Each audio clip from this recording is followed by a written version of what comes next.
Hi there. To put a border around text in Google Doc, we have two options. First one is go to Insert, Drawing, New Drawing.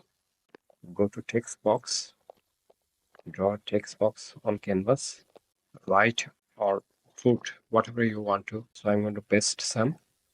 I'm going to make it justify. Center. Now go up to border. I'm going to make it, you can change the color. 7 close. Here it is. The second option is go to Insert, Table, One Column. Put your text here, drag it to make it smaller,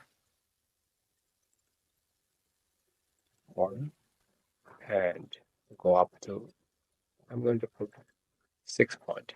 You can change the color as well. So now we have border in text in Google Doc. This video helped to solve your problem?